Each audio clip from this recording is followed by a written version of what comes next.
Welcome, everybody, to this episode of Shedding the Bitch Radio. And on this episode, we're going to talk about how to be a leader who develops others to lead too. Instead of what people believe, and that is that a leader is someone who is able to be effective in training people to be good followers, we're going to talk about how leaders actually work to develop others to be leaders themselves. So our guest, author, speaker, and founder of Success with Stacey Hall, shares with us a four-pronged strategy of empathy, education, empowerment, and encouragement to support those they manage to achieve not only the organization's mission, but also each individual's goals. We're also going to talk about a great leader cares first about the people they manage, then about the organization's mission. Lastly, in addition, great leaders don't just teach the skills required to do the job. They also proffer deeper wisdom, according to the Harvard Business Review. So let's get on with the show. Are you ready to create riches in your work and life? It's time for Shedding the Bitch Radio and TV, where you can discuss, debate, and get advice on how to discover and shed the bitches of fear, insecurity, self-doubt, and negativity, so you can realize your dreams and life purpose and create and accelerate the riches in life you deserve. So let's welcome your Ball of Fire host, Bernadette Bose. Hello, everyone, and hello, Stacey Hall. Welcome to the program. How are you today? I am fabulous. I'm thrilled to be here. I love that intro. It's fantastic. Oh, thank you so much. Thank you so much. Well, Stacey, I like to always start off with helping people get to know someone so they trust them and they like them so they'll do with them. So share with us a little bit about you before we dive into the business stuff. Oh, my goodness. The most important thing I think anybody could ever share about themselves is their core values. And so I'm going to start there. My number one is that I have faith in God's plan for me. The second is I am trustworthy. And in order to be trustworthy, I also feel that personal accountability is extremely important. So I know what I say I want to count on myself for. Those are the only things I want to count on myself for, and so other people can then count on that for me. That said, my background is in everything there was to do with marketing, sales, advertising, communications. I got trained in that. I've worked for corporations through the years, like FedEx and Budget Rent-A-Car at manager and director levels. And then for the last 25 years, I've been focused solely on entrepreneurs of every size of business to be able to make sure they are able to make sales, have more satisfaction, and achieve greater success. Sweet! That's awesome. And your business is Success with Stacey Hall. And how do you define success for your clients? What is it that they're looking to achieve? Okay, so I can't define success for anybody else, right? That's the point. They get to define it. So when we start talking, I always call a prospect a future friend. When I meet a future friend and we're talking about the problems they want to have solved, and I say to them, what would life look like if it was not this way anymore? They tell me what success would be. And so it's what success is the solution to our problems. Right. And it's very personal. Yes. Yeah. So I love this subject because I don't think there's a lot of conversation about it. You know, leaders are meant to develop others to be leaders, not just kind of like, you know, forge forward to tick off boxes. So why do you feel the true measurement of a leader is how they develop their leaders, and how, and then secondly, I'm going to want to make sure I get this out, and how is that measured? I'm loving it, and I'm well prepared. There's just so much on the subject. So let's start with, by its very definition, a leader has fans and followers. Oh, I love that. There are tons of leaders out there who continue to have fans and followers. Yeah. Most of those people never become leaders in their own right. Mm-hmm. And so a leader that wants fans and followers, I'm just going to say there's a leader who wants to develop other leaders. A leader who wants fans and followers is always going to stay a step ahead of those people. And the way they do it is they don't give all the information. They make dropping breadcrumbs. Follow me on this path. I will always stay ahead of you. And I may sneeze because I do that when I sneeze on the truth, whatever I consider to be the truth. And I'm noticing it's starting to happen. Versus, and I haven't come up with a better word because people resonate with the word leader or influencer. A leader or influencer who really wants to see other people lead, this is by its very definition the measurement. Are those people developing in the way that they want to develop? Or are they still regurgitating the same information that the leader's putting out? And a leader who develops leaders is willing to let people fly. And they probably need to leave for a while to be able to find their own base, their own audience, their own lifestyle, because they've learned the skills and are applying them themselves. Right. I love that. Let them fly. Let them fly. Yes, as opposed to so many, don't you find so many kind of hold them back for their own selfish reasons? And of course, they're not the leaders we're talking about. We're talking about the ones that are secure enough.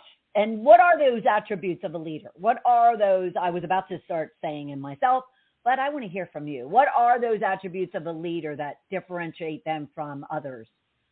Well, there's four, I would say, and I call them 4 factors of a leadership style that leads people to go off on their own. And I'm going to tell you, sometimes it just doesn't feel good. So yesterday I've had a couple of folks leave my group coaching, and you say, it's like, oh, Sam, it's like, but it's not. It's not, right. Stacey. Remember, they're going off. They don't have the problem anymore, so they don't need what you're teaching. They told you that they're ready to fly, right? So the first would be encouragement. Normally I would say empathy, but because of yesterday, I would say it's to remember that they are not saying no to me anymore. It's not that they're saying no. They're saying, you got your job done, Stacey. Now I'm going to go with what you've taught me. My business is growing. In my place, it's business growth. My business is growing. I don't need to be in the study group anymore. I'm blooming with what you've taught me, because I always talk about seeding, sprouting, blooming. Okay. I'm good to go. And so my job as a leader at that point is to not make them feel bad that they're leaving the group. It's to encourage them to go on, keep doing what they're doing, and let them know if they ever do need like a little tweak or a little tune-up, I'm here. And other than that, nothing could make me happier to see that they have all they require now to be successful in the way they want to be successful. So that's the first. Okay. Okay. The second is empathy. I call them the 4 E's. Okay. So the second is empathy. Empathy is listening for what they're actually saying, not interpreting what they're saying, actually listening for what they're saying. If they're saying this is their problem, we don't, as a leader, tell them you're wrong. This is your actual problem. Right. Yeah. And a lot of leaders do that. Oh, yes, they do. Please, just jump in here. What have you seen in this arena? Oh, no, you're doing great. No, yes, that is the one big, area. And I'll ask you some questions as a follow-up and add something to it afterwards. But yes, I think people have a very difficult time. So-called leaders have a difficult time really listening with intention and listening with purpose. Yep. And with caring. My favorite phrase, and it gets debated. Did Teddy Roosevelt say it? Did Maya Angelou say it? It doesn't matter who said it first. Right. I mean, it's the truth is nobody cares how much we know. They only want to know how much we care, right? Yes. So the only way we can show that we care is through empathy and feeling. And and acknowledging their feelings first before anything else. So if they're feeling a certain way, so for example, let's say that I didn't intend to say anything that would cause harm or upset to someone, but we never have control over how somebody hears it, right? Right. If somebody has the courage to say to me, Stacey, when you said X, it made me feel this way. Mm-hmm. What I want to do as a leader is say, tell me more about that. As opposed to get defensive and go, well, I didn't mean that. It's not what I meant. You shouldn't be feeling that way. Right. But I see a lot of leaders do that. It's like, you're wrong for having those feelings and you need to work on that. It's like, why don't you tell me a little more about where that's coming from so I can understand, not do it again, apologize exactly. That's empathy and acknowledgement. Love it. Love it, love it, love it. Love it, love it. Give me a second. I just want to make sure that I put these in the right order, if you will allow me to. All right. Education and then empowerment. Okay. Okay. Education and empowerment. Education is not telling somebody what to do. Education is providing the principles, resources, giving them the resources to go explore for themselves. Right. Encouraging them, again, more encouragement. Go explore, gain your own knowledge. Come back and tell me what you got, as opposed to it is this way or the highway. Right. Leaders are not teachers. Yep. A leader that creates leaders is a guide. Right. Oh, I love that. I love it, love it, love it. Because they could be taught as well. Go off and fly and learn something, bring it back, because you know what? I just might not know that, piece of information or that knowledge. It happens all the time. Absolutely. Now, the folks who come regularly, they're not followers. They are all, the ones who come regularly have really developed this. And I leave time every day. What do you get? Tell me, what are you picking up? I see you're nodding. What are you getting for yourself out of this? And one of the empowerment ways, so now to empowerment, is teaching or guiding. I just used the word teaching. I'm going to use guiding. Guiding the folks who come to us for solutions to empower themselves. And I've got a little tool that I teach people, and I say, put down your bat, because so many people beat themselves up and put themselves down, yes. right? Yes. Put down your bat, pick up your pom-pom. But what they're expecting at the beginning, so they'll hear something that somebody else says in the group, and they'll pick up their pom-pom, and I'll say, are you cheering them or are you cheering you?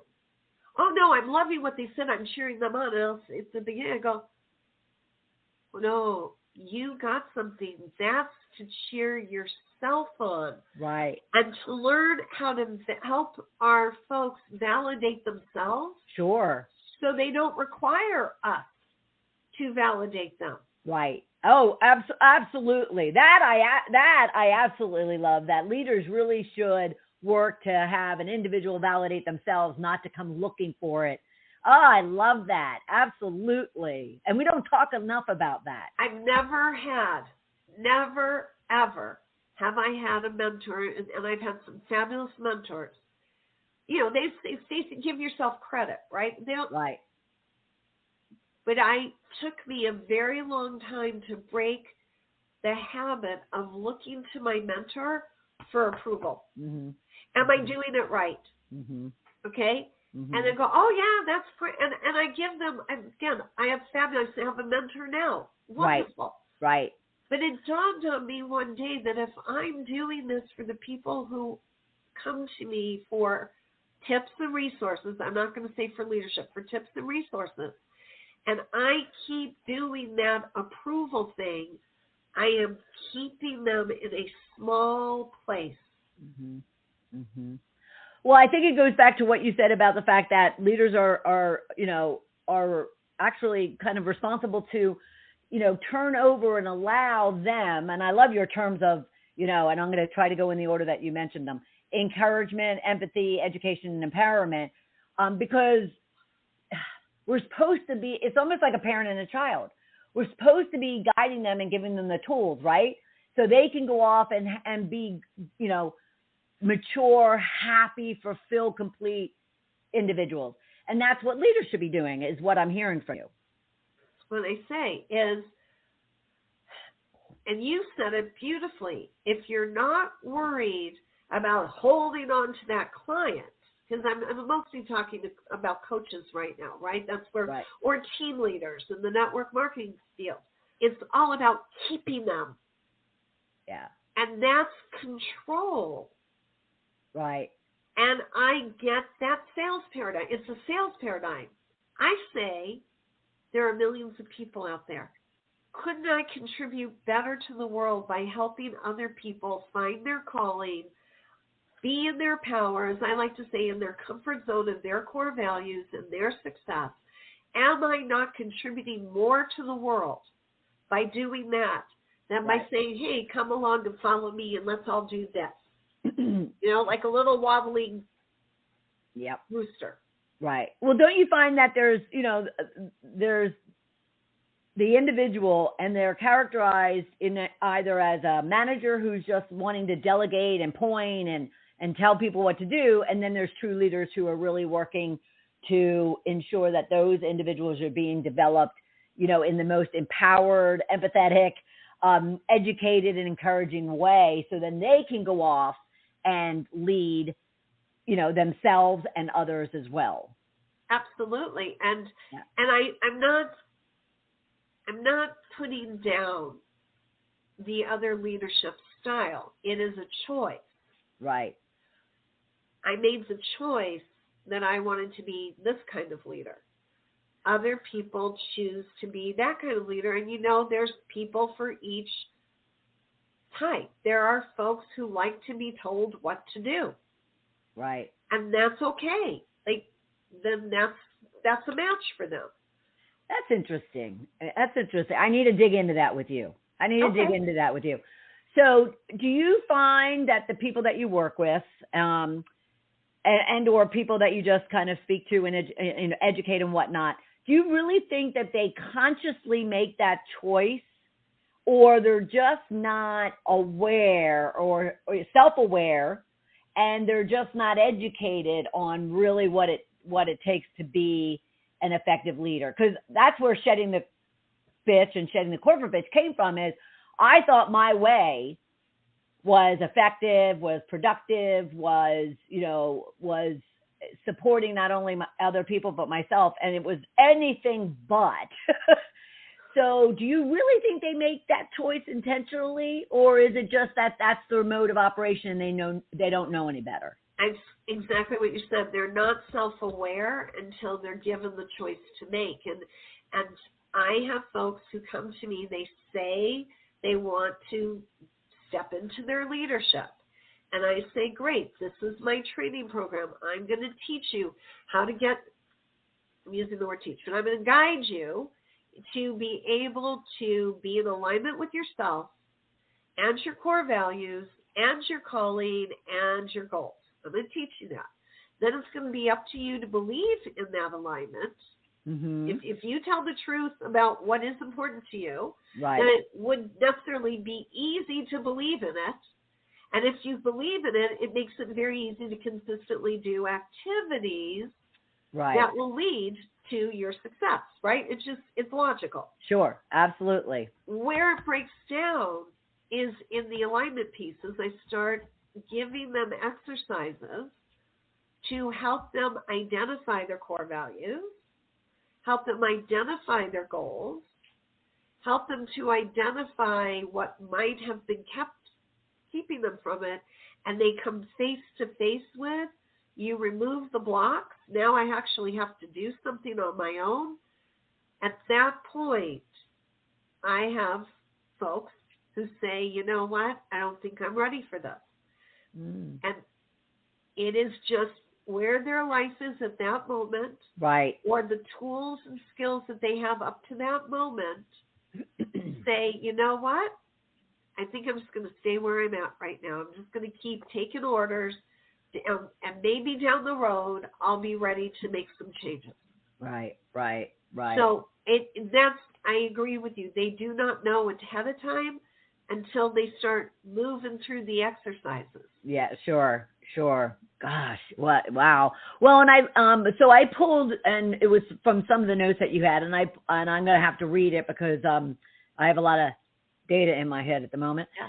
But you had written that according to a Gallup study, when an organization focuses on individual strengths, so what we're talking about, giving them empowerment, encouragement, education, and empathy, employee engagement increases from 9% to 73%, which blew my mind. Yeah. Please, help all of us listening and watching understand what's involved in that, and how can they kind of take it and get that type of employee engagement.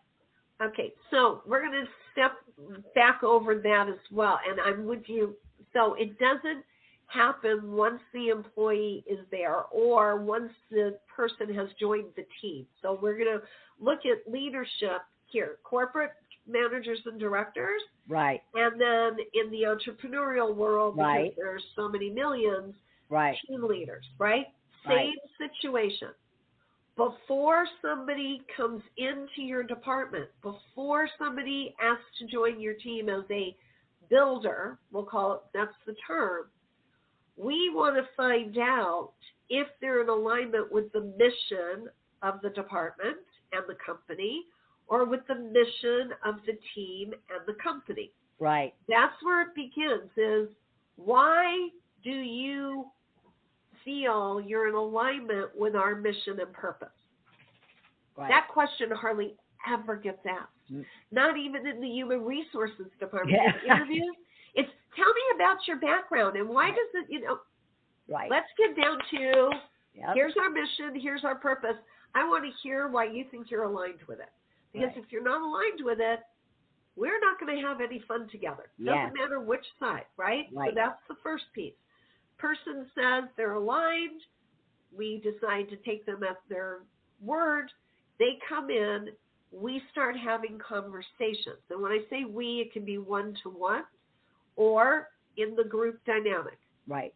Right. If all those conversations are focused on the purpose and the mission, getting that accomplished, then everybody has a say. The manager may be ultimately responsible for the results, but that makes it easy for a manager or a director or a team leader to go, okay, here's the goal, here's our mission and purpose. Everybody has an equal say on inputting ideas, and then the manager or director or team leader can say, okay, I'm going to go with this. I do have final decision-making power to get us to the goal, and I'm doing it with the input of everyone. I was going to say, that goes back to what you were saying in regards to empathy with listening.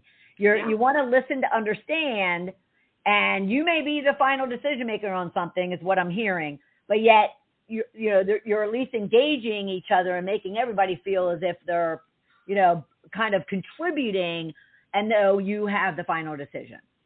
It's in that particular, when it comes down on one person's shoulders. But oftentimes, and I'm going to say this, and oftentimes, the goal can still be the goal. In listening, we can craft a strategy that fits each person's strengths, right? Isn't that what encouragement is about? Right. So, all right, instead of everybody doing it the same way when we weren't created, because, right, now I'm on my soapbox. You go, Stacey. Okay. You go. I'm just going to say it because I know everybody watching is going to agree with me on this. How many times have we heard we're all unique and we should embrace our uniqueness? And I'm not making fun of that. I agree with that. If that's the case, then why would we get into companies? We all have to operate the same way. Right. Well, what happened to my uniqueness? So a director or manager or team leader, because it also happens in the network marketing, affiliate marketing world, the same thing. Now we get to duplication. Everybody has to duplicate the same way. Right. No. What if we have a goal and each person shares their vision of how they would get to the goal, and the director, manager, team leader is able to craft a strategy out of that that allows each person to make their contribution to it. Love it. And that's what that poll is about. You do that, watch how productivity, profitability goes way up. Oh my gosh, it's so true. I'm getting all like excited about it because it is so true. And Stacey, a lot of the things that we're talking about seem so simple. Why is it so hard? Why is it so hard for individuals to have, to have empathy, to encourage people, to give them the education and the tools, let them fly? What is getting in their way? The lack of being treated that way. Oh, ow. Yeah. Ouch. Yeah. Okay. I was sharing this. You and I were talking right before the recording, right, on the concept of why it's so hard to make a sale sometimes, because we treat our prospects like our parents with the allowance. Well, my parents, I grew up in a household where both parents worked outside the home in jobs. They had to toe the line. And I can see very clearly what they brought home to how they raised me and my sister was as if we were employees of the family company, right? Yep.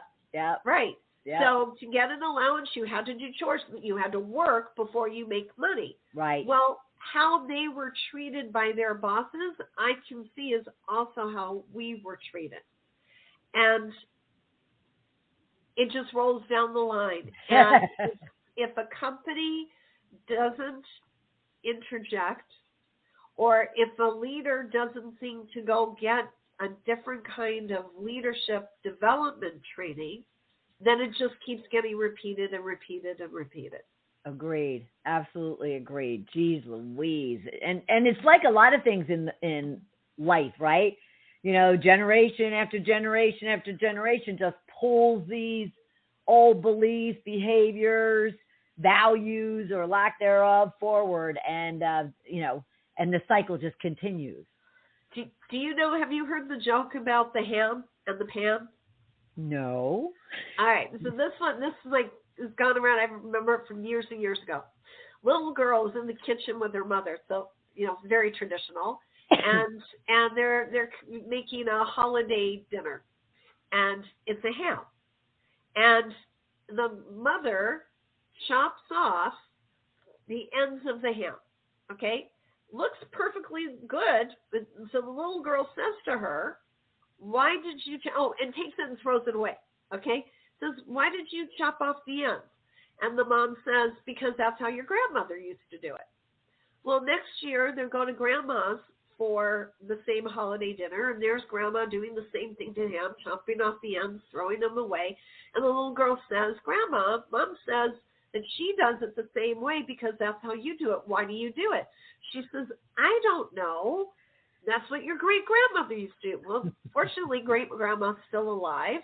And she said, why don't we call great-grandma and find out why she did that? It's just the way we've always done it.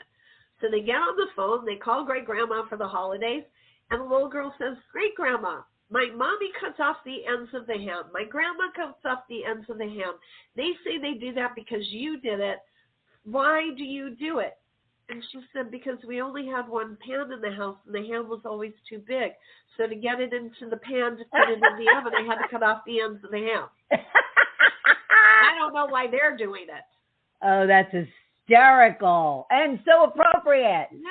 I'm going to have to remember that. That is so appropriate. And it's such a perfect example of just kind of how these ongoing attitudes and behaviors just, continue. And somewhere along the line, we have to break the chain. We have to break the pattern. So you talked about your 4 prongs. In those 4 prongs was encouragement and empathy and a lot about listening. How can leaders really learn how to give praise, how to give feedback in a way that moves their individuals forward as opposed to breaking them down? But what are some good tips for giving praise in a positive way.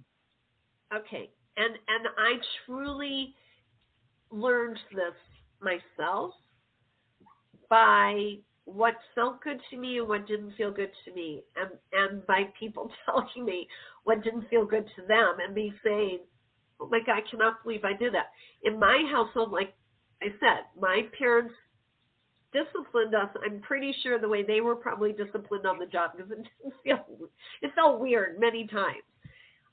It was always no. Like, I am trained to say no first. It embarrasses me.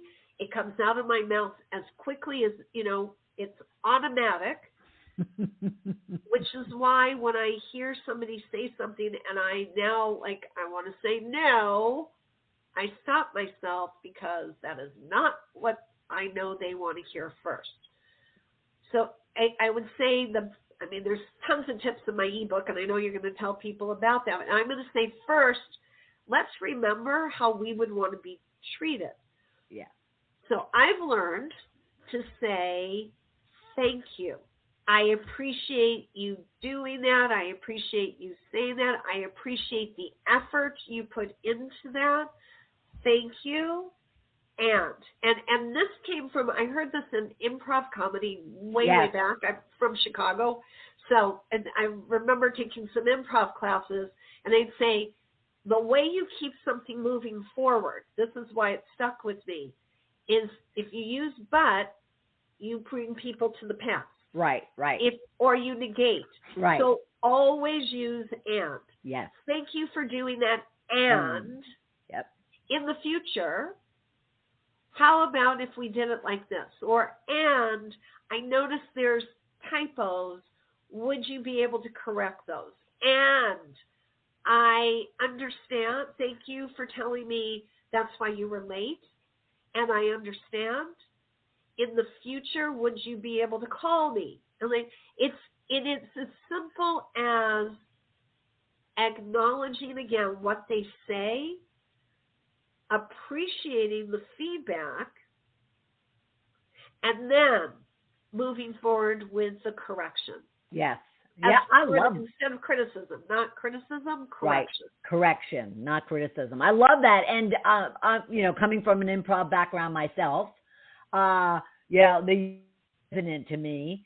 And quite honestly, I'm going to focus on whether or not I'm actually using it myself, as I go throughout the day. Especially, I wish I had paid attention to it this morning on a kind of a challenging, difficult call with a service provider. and thank you, and would have came in very, very handy on that call for sure. And is that something that, of course, it can be learned? What I'm really gaining out of everything that you're sharing as well is it really also comes down to self-awareness. It's being very kind of alert, conscious, kind of intentional about really paying attention to, what are you thinking? What are you saying? How are you behaving? What's working and what's not working. So is there a lot of kind of work on self-awareness or the presence of now in your work? I would say yes, and it's not a correction. Yes, absolutely. I'm going to add something into it, because sometimes we can't make the correction from the logics of it, right? The logics is the thinking. All right. So in addition to what you said, what there is a lot in what I do and how I guide leaders is listen to your gut.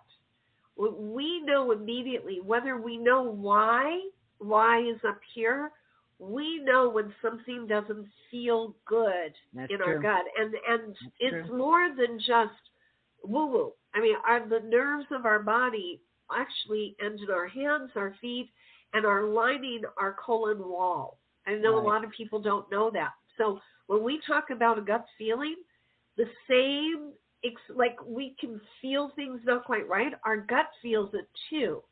It's listening from there. paying attention to that gut intuition. If I said something and I don't feel good about how I put that, immediately walking it back. Right. And so that's where the self-awareness, having the courage to know that I can say, I apologize. I did not mean for that to come out that way. It was a gut reaction. I hope you will forgive me. Now that takes some courage, and that takes some willingness to be vulnerable. And so, yes, that's the part of the self-awareness. I believe everybody has gut feelings. Right. Male or female, because it always tends to get tied to women having that intuition, that gut feeling. But because it's what you explained about the colon, that makes it physical. Your body is physically reacting. It's not this, like what you said, woo-woo. It's literally your body is physically reacting and responding. It's almost like you mentioned earlier about sneezing, right? Yeah. Your body is responding to what it is that you're thinking and feeling and doing. And so if we can understand that, more tangibly is the only word that's coming up for me. That's awesome. I love it. Love it. Well, you had mentioned, and I want to as well, you do have an ebook in regards to, leaders creating leaders, not followers. So will you share with us some of those tidbits? And also, I'll mention the website for our listeners who aren't watching us. But share with us what they can learn from this, since we were talking about those tips. Well, it's what I guide in the ebook is the 4 areas: that encouragement, the empathy, the education, and the empowerment, and how I actually do give tips in the ebook on what it would look like. Like, this is how you could do it. And so for each of those 4, that's what the ebook is. You're going to be given those statistics that you shared, and then to encourage, here's how you can show encouragement. These are things to say. Here's how to show empathy and acknowledgement. Here's how to provide education that helps them be able to educate themselves. And here's how you do empowerment, of giving them ways to take power. Right. And I would say that might be the hardest part for a new leader, because we've been so trained that a leader controls, right? Like, you've gotten to this point now, you get to say how it goes. Yes, I get to say how it goes for me. Right. If I'm involving a team of people, they get to say how it goes for them. And then for some people, that just looks like chaos. So the empowerment piece, I would say, is probably the most important of the 4. And how do you encourage them to step into their empowerment without creating chaos? Right. Well, and don't you find, though, that even before you get to your team, that individual that's showing up and now maybe is a new leader, but a lot of them are like long-term leaders or so-called long-term managers of people. But don't you find, though, that it's their own limiting beliefs, it's their own insecurities, doubts, negativities, what we call bitches here in this world. But don't you find it starts there as far as whether or not they're going to, open up and allow other people to grow and be encouraged and to contribute and add value, let alone letting them fly and, go and, get a better job, better position, better company, better salary than the individual leader itself. So does it start there, or does it start with that body of team that you talked about? No, I completely agree with you. That's why I say again, the empowerment piece. If I was getting the ebook, well, first off, it starts with somebody deciding they want to even see what's in the ebook, right? Right. Are true. you considering That's true. being a different type of leader, one that feels more satisfying to you, more satisfying to the people you're engaging with? And then what I would say is, if you choose to download the ebook, jump straight to the empowerment portion. It's sectioned. Okay. And from there, you'll know whether that's a style you want to adopt. And again, there's two different styles. The one that really likes to be at the head of the line, and everybody lines up with that. And I'm not saying there's anything wrong. In certain situations and for certain people, that feels right. And there will always be people who would like to follow because it takes responsibility. Followers do not have any responsibility. Right? It's true. Yep. That's true. And again, I'm not pointing fingers. I'm telling facts. Right. If somebody is not in a place where they want to take on any responsibility, then you want to lead, you want to follow a leader who's happy to take it all on. Right. And control it. And all you have to do is just do what they tell you to do. Right. If you're a leader, though, that's tired of, and this is what I hear all the time, you're tired of being a babysitter. You're tired of hearing excuses. Yep. You're tired of having everything fall on your own shoulders, right? You're not. These are the things that I used to say when I said, because I know if I'm complaining about something, there's got to be another way. So I sat down and said, if I don't want people that I babysit, what am I doing that's creating that? Right. And I changed that. If I don't want people who complain and give me excuses all the time, how am I showing up that they think that they're allowed to do that? Okay? Let's change that.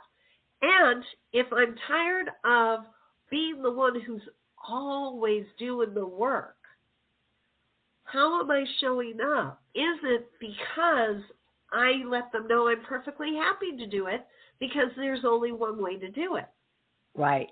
Right. Maybe because I'm showing up as there's only one way to do it, they're like, well, okay, I don't know how to do it that way, so you just go ahead, Stacey.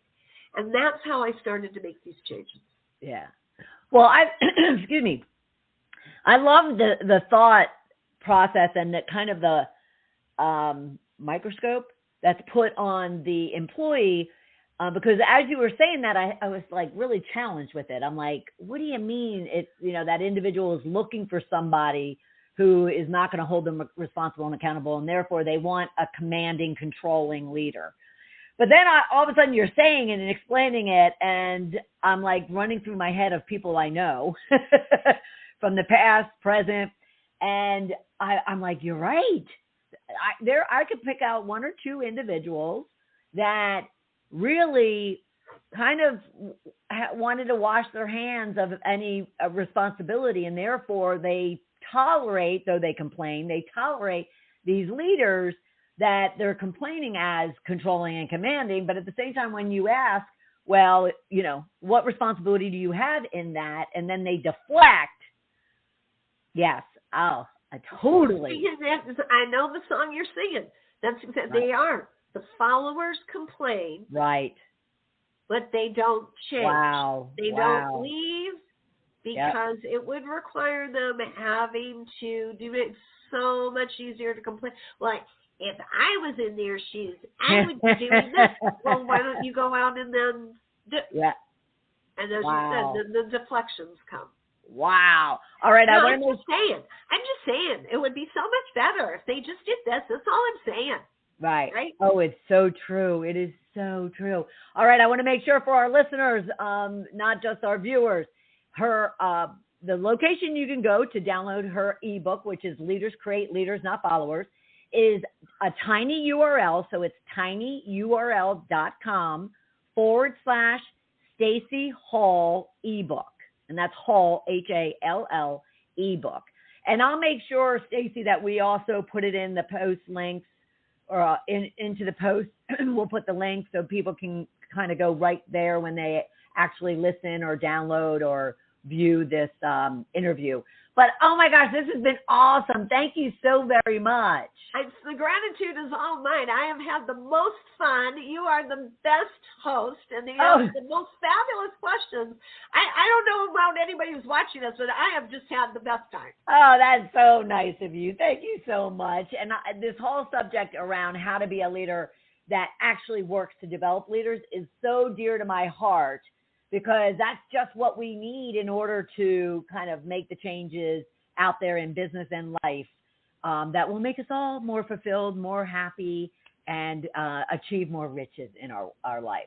So thank you so much for being part of it, everyone. And I do want to remind you, please go out to, excuse me, her website as well, StaceyAnnHall.com/home. And I need to emphasize, please make sure you put /home, but it's Stacey Ann with no E, StaceyAnnHall.com/home. And we'll make sure that link is also put out there for everyone to see. Thank you again, Stacey. This has been great. Absolutely great. And for everyone else, thank you so much for joining and listening or watching us on this episode of Shedding the Bitch Radio and TV, all about leaders who develop others to be truly leaders. And if you want to learn more about what we're doing here, you can always go to balloffirecoaching.com and be sure to subscribe to our show, both on any one of your podcast streaming services and YouTube, so you don't miss any of the great experts and topics that we have. So until next Tuesday at noon Eastern Time, I wish you a very rich and happy week, and I'll talk to you soon. Bye, everyone.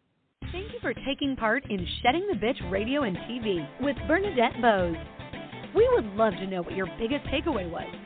Go to Shedding the Bitch on Facebook or YouTube and leave a comment.